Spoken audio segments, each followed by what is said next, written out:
Hello all. ഇന്ന് നമ്മൾ discuss ചെയ്യാൻ പോകുന്നത് ഇനി അങ്ങോട്ട് 19th സെഞ്ചുറിയിലുള്ള റൊമാൻറ്റിക് ക്രിട്ടിക്സിനെ കുറിച്ചിട്ടാണ്. ഓക്കെ, നമ്മൾ ഇതേവരെ നിയോ ക്ലാസിക്കൽ ക്രിട്ടിക്കുകളെ കുറിച്ചിട്ടാണ് ഡിസ്കസ് ചെയ്തിരുന്നത്.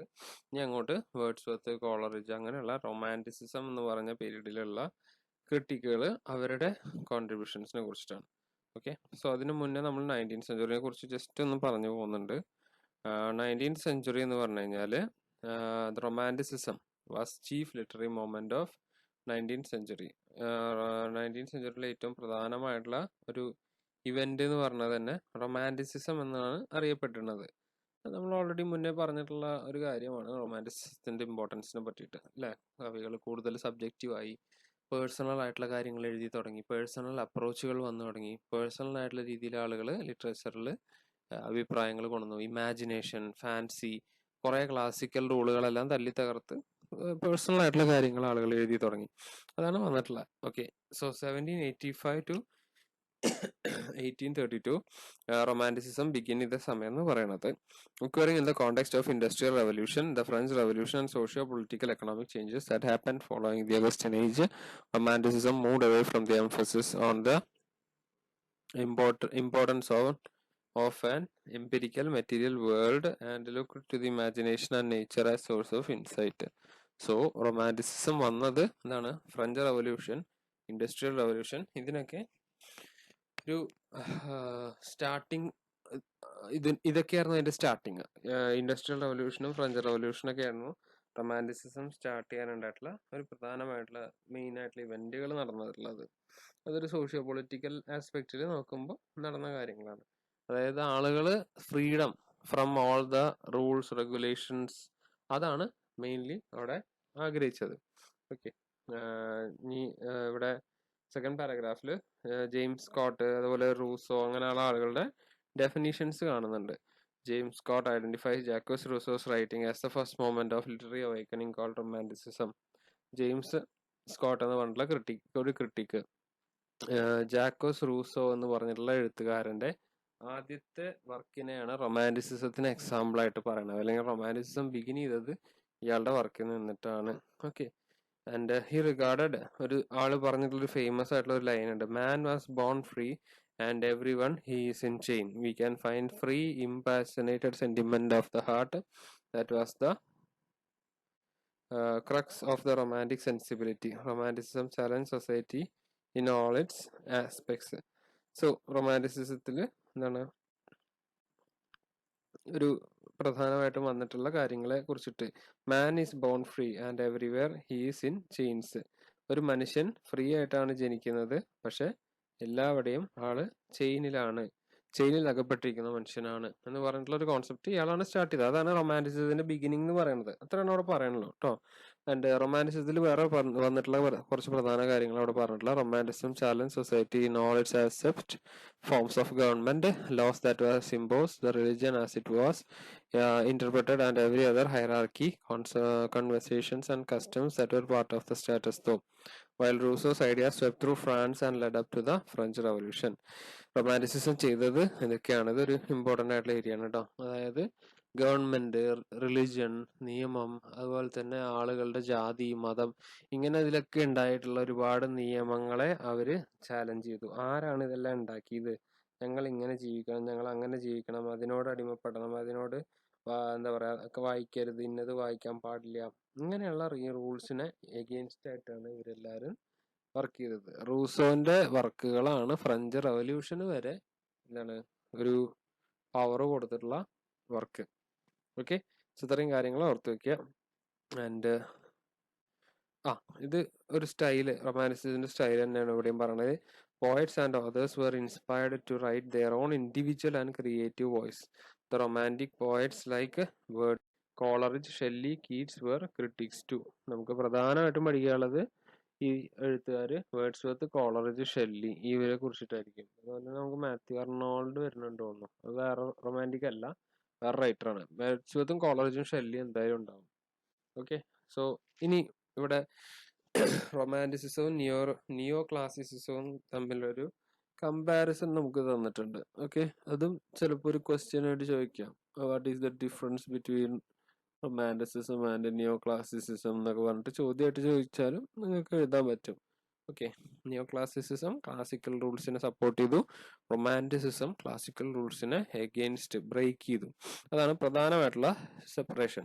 നിയോ classicism of 17th century sought to revive artistic ideas of antiquity and was characterized by preference for the order, sophistication, elegance of diction, clarity, and decorum. Its appeal was to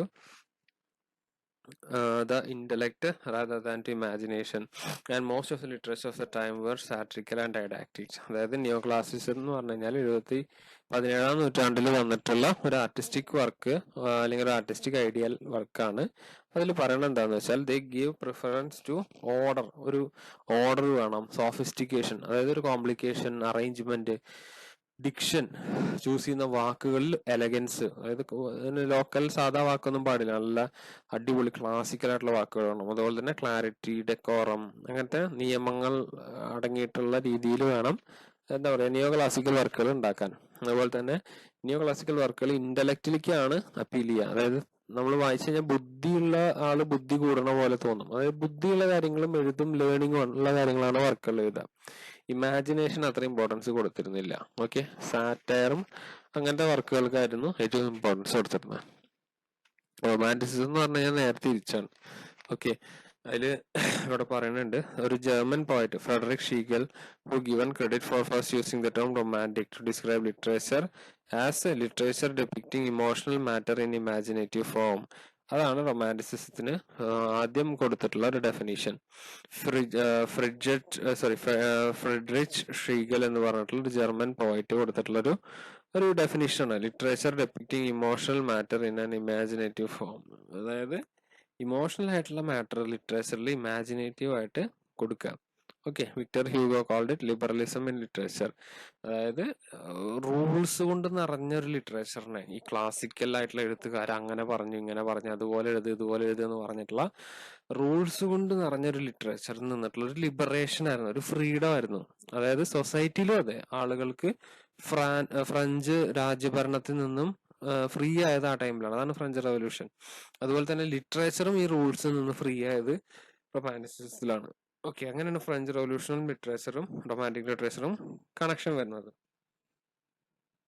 then characteristics of the literature of romanticism include subjectivity and an emphasis on individualism, spontaneity. Romanticism includes subjectivity, freedom from rules, a marked devotion to beauty, love for nature, fascination for the past, especially myths, mysticism of middle age, and vehement belief that imagination is superior to reason. ഇതെല്ലാമാണ് characteristics of romanticism. Okay, ഈ പാരഗ്രാഫിൽ റൊമാൻറ്റിസിസത്തെ കുറിച്ചിട്ടും പറയുന്നുണ്ട്, നിയോ classical സംഭവത്തിന്റെ കുറിച്ചിട്ടും പറയുന്നുണ്ട്. Romanticism എന്ന് പറഞ്ഞു കഴിഞ്ഞാൽ ഇവിടെ പറഞ്ഞിട്ടുണ്ട് സബ്ജക്റ്റിവിറ്റി, അതായത് ഒരാളുടെ സ്വന്തം കാര്യങ്ങൾക്ക് എംഫസിസ് കൊടുക്കുക, ഇൻഡിവിജ്വലിസം ഒരാളുടെ സ്വന്തം നിലപാടുകൾക്ക് എന്താ പറയാ പ്രയോറിറ്റി കൊടുക്കുക, അതുപോലെ തന്നെ സ്പോണ്ടേനിറ്റി, ഫ്രീഡം ഫ്രം റൂൾസ്, റൂളുകളില്ലാത്ത ഒരു ലിറ്ററേച്ചർ, റൂളുകളും ഇല്ലാത്ത ഭാഷ, റൂളുകളില്ലാത്ത സ്റ്റൈൽ ഓഫ് പോയട്രി, അങ്ങനത്തെ ഇത് കൊണ്ടുവരിക. അതുപോലെ തന്നെ ഡിവോഷൻ ടു ബ്യൂട്ടി, ബ്യൂട്ടി ഉള്ള സാധനത്തെ ഒരു ദൈവമായിട്ട് കരുതുന്ന ലിറ്ററേച്ചർ. അതുവരെ ഉള്ളതിൽ വെറും രാജാക്കന്മാര്, അവരുടെ കഥ, അല്ലെങ്കിൽ ഏതെങ്കിലും പണ്ട് കാലത്തെ ഏതെങ്കിലും ഒരു വ്യക്തിയുടെ കഥ, അവരുടെ വലിയ വലിയ ട്രാജഡീസ്, അങ്ങനത്തെ കാര്യങ്ങൾക്കൊക്കെയാണ് ഇമ്പോർട്ടൻസ് കൊടുത്തെങ്കിൽ റൊമാൻറ്റിസിസത്തിൽ ബ്യൂട്ടി ഓഫ് നേച്ചർ ഭയങ്കരമായിട്ട് ആരാധിക്കപ്പെട്ടിരുന്നു. വേർഡ്സ്വർത്തിന്റെയും കോളറിജിന്റെയും ഷെല്ലിയുടെയൊക്കെ വർക്കുകൾ ഉണ്ടെങ്കിൽ നമുക്ക് നേച്ചറിലുള്ള പല സാധനങ്ങളെയും അവർ വർണ്ണിക്കണമായിട്ട് കാണാം. വർണ്ണിക്കല്ല, അവരെ കുറിച്ചിട്ടായിരിക്കും ആ പോയം മൊത്തം ഉണ്ടാവുക. ഓക്കെ, ഒരു നൈറ്റിംഗിളിനെ കുറിച്ചിട്ട് എഴുതിയ പോയം നമ്മൾ പഠിച്ചിട്ടുണ്ട് തോന്നുന്നു, ഓടിച്ചു നൈറ്റിംഗിൾ. ഓക്കെ, കീറ്റ്സിന്റെ പോയാണ്. അത് വായിച്ചു കഴിഞ്ഞാൽ ഓടിച്ചു സ്കൈലാർക്ക് എന്ന് പറഞ്ഞൊരു പോയുണ്ട്. വേർഡ്സ്വർത്തിന്റെ സോളിറ്ററി റീപ്പർ എന്ന് പറഞ്ഞിട്ടുള്ള പോയുണ്ട്. അതുപോലെ ഡാഫോഡിൽസ്, പൂക്കളെ കുറിച്ച് എഴുതിയ പോയുണ്ട്. കണ്ടോ, നേച്ചറിനെ ഭയങ്കരമായിട്ട് ഹൈലൈറ്റ് ചെയ്യും അവര്. നേച്ചർ ശരിക്കും നമ്മൾ ആരാധിക്കുന്ന ഒരു സംഭവമായിട്ട് ഇതാക്കും. Love for nature. അതുപോലെ തന്നെ ഫാസിനേഷൻ ഫോർ പാസ്റ്റ്, കഴിഞ്ഞു പോയ കാലങ്ങൾ, കഴിഞ്ഞു പോയിട്ടുള്ള കാലങ്ങളുടെ സുഖം, കഴിഞ്ഞു പോയ മെമ്മറീസ്, അതിനെ കുറിച്ചിട്ട് അതെല്ലാം ഇവര് എഴുതിയിട്ടുണ്ട്. മിസ്റ്റിസിസം ഓഫ് മിഡിൽ ഏജ്, അതുപോലെ തന്നെ മിഡിൽ ഏജിലുള്ള പല മിസ്റ്റിക്കൽ സ്റ്റോറികൾ, ഇപ്പൊ നമ്മൾ പറഞ്ഞ ഫെയറീസ്, മാലാഖമാരെ കുറിച്ചുള്ള കഥകള്, പ്രേതങ്ങളെ കുറിച്ചിട്ട്, അതുപോലെ തന്നെ അങ്ങനത്തെ മിസ്റ്റിക്കൽ ക്രീച്ചേഴ്സിനെ കുറിച്ചുള്ള കഥകൾ, അങ്ങനെയുള്ള ഒരു ഹ്യൂജ് എന്താ പറയാ ഒരു ഇമാജിനേഷന് വളരെ സുപ്പീരിയോറിറ്റി കൊടുത്ത് റീസൺ, അതായത് വ്യക്തമായിട്ടുള്ള ആൻസേഴ്സിന് ഇമ്പോർട്ടൻസ് കൊടുക്കാതെ ഇമാജിനേഷന് വളരെ ഇമ്പോർട്ടൻസ് കൊടുക്കുന്ന ഒരു കാലഘട്ടമായിരുന്നു romanticism. Okay, towards the end of 18th century we see Victorian critics led by Matthew Arnold attacking new dimensions and scope to the function of critic, receding in many perspectives of റൊമാൻറ്റിസിസത്തിന് ശേഷം വന്നിട്ടുള്ള കാലഘട്ടമുണ്ട് Victorian period. അപ്പോഴുള്ള ഒരു ക്രിട്ടിക്കാണ് ഈ Matthew Arnold.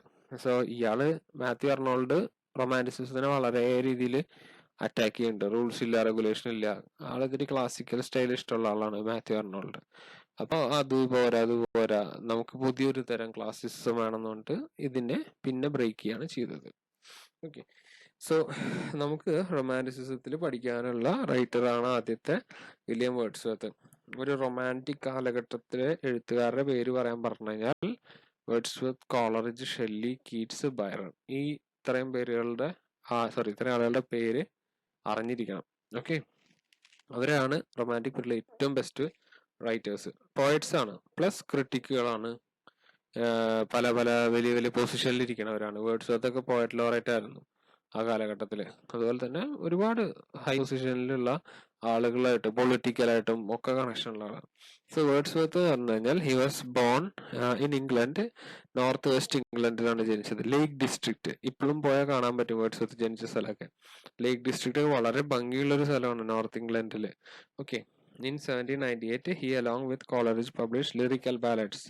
ഇതായിരുന്നു lyrical ballads എന്ന് പറഞ്ഞ വർക്കായിരുന്നു റൊമാൻറ്റിസിസത്തിലെ ഏറ്റവും important ആയിട്ടുള്ള വർക്കുകളിൽ ഒന്ന്. ഓക്കെ, നമ്മൾ റൊമാൻറ്റിസിസത്തിന്റെ ബൈബിൾ എന്ന് വരെ അറിയപ്പെടുന്ന ഒരു സംഭവമാണ് ലിറിക്കൽ ബാലഡ്സ് എന്ന് പറഞ്ഞിട്ട് ഒരു ക്രിട്ടിക്കൽ വർക്ക് ഇയാളും കോളറിഡ്ജും കൂടെ പബ്ലിഷ് ചെയ്തു. അതിനകത്ത് പോയംസ്, ഓക്കെ, ഇവരുടെ കോൺസെപ്റ്റിനെ കുറിച്ചിട്ടുള്ള ഒരു എക്സ്പ്ലനേഷൻ ഉള്ള പ്രിഫസും കുറെ പോയംസും കൂടിയിട്ട് ഇവർ പബ്ലിഷ് ചെയ്തു. ഒരു ബുക്കാണത്. സോ ഈ പോയംസ് എന്ന് പറഞ്ഞു കഴിഞ്ഞാൽ അന്നത്തെ ആളുകൾ ഇതേവരെ വായിക്കാത്ത ടൈപ്പ് പോയംസ് ആയിരുന്നു. അതായത് പ്രകൃതിയെ കുറിച്ച് എഴുതുന്നു, ഇമാജിനേഷനെ കുറിച്ച് എഴുതുന്നു, സർറിയൽ ആയിട്ടുള്ളതിനെ കുറിച്ചിട്ട് എഴുതുന്നു, അതായത് റിയൽ അല്ലാത്തതിനെ കുറിച്ചിട്ട്. ഇതൊന്നും ആളുകൾ കണ്ടിട്ടുണ്ടായിരുന്നില്ല. ഭയങ്കര അമ്യൂസ്ഡ് ആയി ആളുകൾ ഇത് കണ്ടപ്പോൾ. അങ്ങനെയാണ് ലിറിക്കൽ ബാലഡ്സ് ഒരു മൊമെന്റ് ഉണ്ടാക്കുന്നത്, romantic moment. Okay, Wordsworth was dragged into criticism and his poems were violently attacked by the neoclassical critics of the Edinburgh and quarterly reviews. ഈ സാധനം ഇയാൾ പബ്ലിഷ് ചെയ്തപ്പോൾ ഒരുപാട് ക്രിട്ടിക്കുകൾ, ഈ നിയോ ക്ലാസിക്കൽ പീരീഡിലുള്ള ക്രിട്ടിക്കുകൾ ഇയാളുടെ വർക്കുകളെ കളിയാക്കി ഭയങ്കരമായിട്ട് ക്രിട്ടിസൈസ് ചെയ്തിരുന്നു. Prefers to second edition of Lyrical Ballads dated 1800. The revision and entanglement also included the appendix to the edition on 1802 and the essay supplementary to the preface of edition in 1815. ഈ പ്രിഫസ് to lyrical ballads add ചെയ്തത് രണ്ടാമത് ഈ lyrical ballads publish ചെയ്തപ്പോഴാണ്. Okay, just അറിഞ്ഞിരിക്കുക കേട്ടോ. Lyrical ballads publish ചെയ്തു, അതിനുശേഷമാണ് romance. ഇനി വേർഡ്സ്വർത്തിന്റെ പോയറ്റിക് ഡിക്ഷനെ കുറിച്ചിട്ടും ലാംഗ്വേജിനെ കുറിച്ചിട്ടുമാണ് നമുക്ക് പഠിക്കാനുള്ളത്. അതായത് നമ്മൾ പറഞ്ഞിട്ടുള്ള കാര്യങ്ങളിലൊന്നാണ് റൊമാൻറ്റിക് ആയിട്ടുള്ള റൈറ്റേഴ്സ്, റൊമാൻറ്റിക് പീരീഡിലുള്ള റൈറ്റേഴ്സ് ഏറ്റവും കൂടുതൽ ഉപയോഗിച്ച ഭാഷ എന്ന് പറഞ്ഞു കഴിഞ്ഞാൽ കോമൺ മാൻസ് ലാംഗ്വേജ് ആണ്. They prefer to speak their poem in common man's language. People wanted to communicate in common people's language. അതിന് മുന്നേ ഉള്ള കാലഘട്ടങ്ങളിൽ അങ്ങനെയല്ലായിരുന്നു. ഭാഷ ഭയങ്കര കട്ടിയായിരിക്കണം, ഡിക്ഷൻ ഭയങ്കര കോംപ്ലിക്കേറ്റഡ് ആയിരിക്കണം, ഭയങ്കര റീഅറേഞ്ച്മെന്റ് ഓഫ് വേർഡ്സ് പാടില്ല, അങ്ങനെ കുറേ ടഫായിട്ടുള്ള രീതിയിലായിരുന്നു പോയംസ്. പക്ഷെ ഇവര് പോയം എഴുതുന്നത് ഒരു സാധാരണക്കാരായ മനുഷ്യർ എഴുതുന്ന സംസാരിക്കുന്ന ഭാഷയിലാണ്. അതുകൊണ്ട് തന്നെ ഒരുപാട് ആളുകൾക്ക് ഇവരുടെ പോയംസ് വായിക്കാൻ പറ്റി. ഓക്കെ, സോ ഈ റൊമാൻറ്റിക്സിന്റെ ഡിക്ഷൻ എന്ന് പറഞ്ഞു കഴിഞ്ഞാൽ അതാണ്. അതുപോലെ ലാംഗ്വേജ് പറഞ്ഞു കഴിഞ്ഞാൽ ഇതാണ് സംഭവം പറയണത് ഇതില്. ഓക്കെ, ഞാനത് എക്സ്പ്ലെയിൻ ചെയ്ത് വായിച്ചു തരാം. The question of poetic diction of language fit properly which chiefly compelled Wordsworth to write his preface. He had also engaged the attention of the neoclassical and earlier writers. അതായത് ഇവർ ആദ്യം lyrical ballads publish ചെയ്തപ്പോൾ ആളുകൾ ഇത് വായിച്ചപ്പോൾ സത്യം പറഞ്ഞു കഴിഞ്ഞാൽ ആൾക്ക് മനസ്സിലായില്ല ഇവരെന്താണ് ഈ ഉദ്ദേശിക്കുന്നത്. കാരണം ഈ പൂവിനെ കുറിച്ചിട്ടും കിളികളെ കുറിച്ചിട്ടും അതുപോലെ തന്നെ കപ്പലിൽ യാത്ര പോയ കാര്യങ്ങളെ കുറിച്ചിട്ടും അങ്ങനെ സിമ്പിൾ ആയിട്ടുള്ള കാര്യങ്ങളെ കുറിച്ചിട്ടാണ് ഇവർ പോയംസ് എഴുതുന്നത്. അന്ന് അവരുള്ള ആളുകൾ അങ്ങനെയൊന്നും കണ്ടിട്ടില്ല, അങ്ങനെ ഒരു പോയംസേ കണ്ടിട്ടില്ല. അപ്പോൾ ഇതെന്താണെന്ന് ആളുകൾക്ക് പറഞ്ഞു കൊടുത്തിട്ടുള്ള ഒരു പ്രിഫസ്, ഒരു ഇൻട്രൊഡക്ഷനോട് കൂടിയിട്ട് രണ്ടാമത് പബ്ലിഷ് ചെയ്യുകയുണ്ടായിരുന്നു ഈ ലിറിക്കൽ ബാലൻസ് എന്ന് പറഞ്ഞിട്ടുള്ള ബുക്ക്. അപ്പോഴാണ് അവർക്ക് എന്താണ് ഒരു ഈ പോയറ്റിക് ലാംഗ്വേജിനെ കുറിച്ചിട്ടും പോയറ്റിക് ഡിക്ഷനെ കുറിച്ചിട്ടും എല്ലാം ഇൻക്ലൂഡ് ചെയ്ത് അവരൊരു ക്രിട്ടിക്കൽ വർക്ക് പ്രൊഡ്യൂസ് ചെയ്യണം. അതിന്റെ പേരാണ് preface to lyrical balance.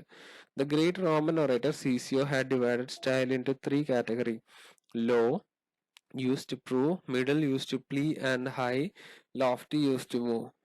Then useful in distinguishing the kinds poetry by their style. So പണ്ട് കാലത്ത് റോമൻ ഒറേറ്റർ ആയിട്ടുള്ള സിസേറിയോ, ജസ്റ്റ് അറിഞ്ഞിരിക്കാനാണ് കേട്ടോ, അതൊന്നും നമുക്ക് പഠിക്കേണ്ടതല്ല. അതായത് ലിറ്ററേച്ചറിനെ 3ആയിട്ട് ഡിവൈഡ് ചെയ്തിരുന്നു: low literature, middle literature, high literature. Low literature എന്ന് പറഞ്ഞു കഴിഞ്ഞാൽ എന്തെങ്കിലും പ്രൂവ് ചെയ്യാൻ അല്ലെങ്കിൽ ആളുകൾക്ക് മനസ്സിലാക്കി കൊടുക്കാനുള്ള ലിറ്ററേച്ചറിലൊന്നായിരുന്നു. അപ്പൊ അന്ന് എക്സിസ്റ്റ് ചെയ്തിരുന്ന ഒരു ടൈപ്പ് ഓഫ് ഡിസ്റ്റിങ്വിഷൻ ആയിരുന്നു ലിറ്ററേച്ചറിന്റെ അത്.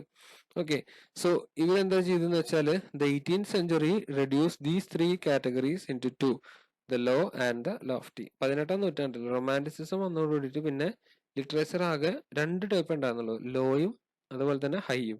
ഓക്കെ, ലോ എന്ന് പറഞ്ഞു കഴിഞ്ഞാൽ നമ്മൾ സാധാരണക്കാരുടെ ഭാഷ, ലോഫ്റ്റി എന്ന് പറഞ്ഞു കഴിഞ്ഞാൽ ഹൈ ലിറ്ററേച്ചർ, അതായത് വളരെ വലിയ വലിയ ആളുകൾ സംസാരിക്കുന്ന രീതിയിലുള്ള ഭാഷകൾ. Which being in every day use become familiar to the ear and so lose their powerless to impress. He was able to choose incidents and situations from common life and to relate or describe them throughout as far as possible. In selection of language really used by men at the same time throw over certain coloring of imagination whereby ordinary things should be presented to mind as unusual aspect. അതായത് ഇവരുടെ common ആയിട്ടുള്ള ആളുകളുടെ ഭാഷയിൽ common സാധനങ്ങളെ കുറിച്ചിട്ട് നമുക്ക് poem എഴുതിയാൽ മതി. അപ്പോൾ അതായിരുന്നു ഇവരുടെ പ്രധാനമായിട്ടുള്ള എയിം. അതുപോലെ തന്നെ ഇമാജിനേഷൻ യൂസ് ചെയ്യണം. നമ്മളുടെ ഇമാജിനേഷൻ മാക്സിമം എങ്ങോട്ടൊക്കെ പോകുന്നു അതൊക്കെ യൂസ് ചെയ്യണം. അതുപോലെ തന്നെ ഓർഡിനറി സാധനങ്ങളെ ഭയങ്കര എന്തായിട്ട് പ്രസന്റ് ചെയ്യണം? Should be presented to the mind in an unusual manner. അതായത് ഇപ്പൊ ഞാൻ പറഞ്ഞല്ലോ, റൊമാൻറ്റിക് പീരീഡിലുള്ള ആളുകൾ ഒരു പൂവ്, നമ്മൾ ചിലപ്പോ വീട്ടിൽ നിന്ന് വർക്കിലേക്ക് പോകുന്ന സമയത്തോ അല്ലെങ്കിൽ വീട്ടിൽ നിന്ന് കോളേജിലേക്ക് വരുന്ന സമയത്തോ ഒരു പൂവിനെ എന്നും കാണുന്നുണ്ട് വെച്ചോ, നമ്മൾ ശ്രദ്ധിക്കണേ ഉണ്ടാവില്ല. പക്ഷെ ഒരു റൊമാൻറ്റിക് റൈറ്റർ അതിനെ ശ്രദ്ധിച്ചിട്ട് അതിനെ ചിലപ്പോ നമ്മളെ ഒബ്സർവ് ചെയ്യുന്ന ഒരു ഗസ്റ്റ് ആക്കിയിട്ടൊക്കെ പ്രസന്റ് ചെയ്യും. നമ്മൾ പിന്നെ പൂവിനെ കുറിച്ചിട്ട് പോയം വായിച്ചാൽ പിന്നെ നമുക്ക് ആ പൂവിനെ കണ്ടു കഴിഞ്ഞാൽ അതേ തോന്നുള്ളൂ. കണ്ടോ, എന്നും കാണുന്ന സാധനത്തിന് അൺയൂഷ്വൽ ആയിട്ട് പ്രസന്റ് ചെയ്യാം. Wordsworth considered the low and rustic life as the most philosophical existence, where men free from all outside influences speak from their own personal experience and convey their feelings and notions in simple and unlabораted expressions. So Wordsworth low rustic ലൈഫിന് ഏറ്റവും importance കൊടുത്തിരുന്നു. അതായത് സാധാരണക്കാരുടെ സാധാ life, okay, most philosophical existence അതാണെന്നാണ് Wordsworth വിശ്വസിച്ചിരുന്നത്. Farmers, country സൈഡിൽ താമസിക്കുന്നവര്, വില്ലേജിൽ താമസിക്കുന്നവർ, അവരുടെയൊക്കെ ലൈഫ് കേട്ടോ. Where men free from all outside influences speak of their own personal experience. അങ്ങനെയുള്ള ആളുകള് വേറെ എല്ലാ എക്സ്പീരിയൻസും മാറ്റി നിർത്തി അവരവരുടെ കാര്യങ്ങൾ, അവരവരുടെ എക്സ്പീരിയൻസ്, അവരവരുടെ സംഭവങ്ങൾ മാത്രമേ സംസാരിക്കുകയുള്ളൂ. ഓക്കെ, അതുപോലെ തന്നെ they convey their feelings and notions in simple and എന്താ പറയുക അണ്ടർസ്റ്റാൻഡബിൾ ഒബ്സർവേഷൻസ്. അതുപോലെ തന്നെ അവരത് കൺവേ ചെയ്യുന്ന ഭാഷ വളരെ സിമ്പിൾ ആയിരിക്കും, വളരെ എന്താണ് ബുദ്ധിമുട്ടില്ലാത്ത രീതിയിലുള്ള ഒരു കൺവേഷൻ ഓഫ് ലാംഗ്വേജ് ആയിരിക്കും. In words with poetic style the language of poetry was not essentially different from that of prose. On the contrary, best poems are all those well written the language of prose. So poetic സ്റ്റൈലില് language of poetry എന്ന് പറഞ്ഞു കഴിഞ്ഞാൽ പ്രോസുമായിട്ട് വലിയ difference ഒന്നും ഉണ്ടാകുന്നില്ല, ആളുകൾക്ക് മനസ്സിലാവണം. അതായിരുന്നു വേർഡ്സ്വർത്തിന്റെ കുറിച്ചുള്ള ഡെഫിനിഷൻ. ഇനി ആള് പറഞ്ഞിട്ടുള്ളത് he recommends A section of language really spoken by men which were made with true taste and feeling will stand out as distinct from vulgar uses. It is quite eligible to ask whether with the vulgarity of common speech refined by taste. Just പറഞ്ഞത് ഇത്രയാണ്. അതായത് മെറ്റഫറുകള്, poetic ലാംഗ്വേജുകൾ, അതുപോലെ തന്നെ ഒരു section of language ഉണ്ട് ആളുകൾ സംസാരിക്കണ ഭാഷ. ഓക്കെ, അതിന് ട്രൂ ഫീലിങ്ങും ട്രൂ ടേസ്റ്റും ഉണ്ടാവും. അതായത് ഇപ്പോൾ നിങ്ങൾ ഫ്രണ്ട്സ് തമ്മിൽ സംസാരിക്കുന്ന ഒരു ഭാഷയുണ്ട് അല്ലേ, അതിൽ നമുക്ക് ചിലപ്പോൾ കളിയാക്കലുണ്ടാവാം, ചീത്ത പറയലുണ്ടാവാം, പരസ്പരം കുറ്റം പറയലുണ്ടാവാം, എല്ലാം ഉണ്ടാവാം. നിങ്ങൾ സംസാരിച്ചുകൊണ്ടിരിക്കുമ്പോൾ ചിലപ്പോൾ വേറൊരു ഏതെങ്കിലും ഒരു ഒഫീഷ്യൽ ആയിട്ടുള്ള ഒരാളുടെ അടുത്ത് വന്നിരുന്നു കഴിഞ്ഞാൽ നമുക്ക് അങ്ങനെ സംസാരിക്കാൻ പറ്റില്ല. നമ്മൾ അവരുടെ ഇടയിൽ നിന്ന് നമ്മൾ സംസാരിക്കുമ്പോൾ നമ്മുടെ ഭാഷ മാറും അല്ലേ? സോ വേർഡ്സ്വർത്ത് പറഞ്ഞത് അതാണ്. അതായത് മനുഷ്യരുടെ ഇടയിൽ ഇങ്ങനത്തെ ഒരു സെക്ഷൻ ഓഫ് ലാംഗ്വേജ് ഉണ്ട്. ആ ലാംഗ്വേജിലാണ് നമ്മൾ പോയി എഴുതേണ്ടത്. അതായത് ഒരാൾ സാധനത്തെ കാണുമ്പോൾ തലയിൽ വരുന്ന ചിന്ത എന്താണോ ആ ചിന്ത അതേപടി എഴുതുക. ഓക്കെ, സോ അങ്ങനത്തെ ടൈപ്പ് ഓഫ് ലാംഗ്വേജ് ആണ് വേർഡ്സ്വർത്ത് യൂസ് ചെയ്തത്. He used simple language of rustic people and give importance to life of ordinary men. Okay, definition of poetry അധികം പറയാനില്ല, ഈ പറഞ്ഞ കാര്യങ്ങൾ തന്നെയുള്ളൂ. Wordsworth defines good poetry as spontaneous overflow of powerful feelings and further explains that it takes its origin from emotion recollected in tranquility. അതായത് poetry എന്ന് പറഞ്ഞതിന് ആളൊരു ഡെഫിനേഷൻ കൊടുത്തിട്ടുണ്ട്. അതായത് spontaneous overflow of powerful feelings recollected in tranquillity.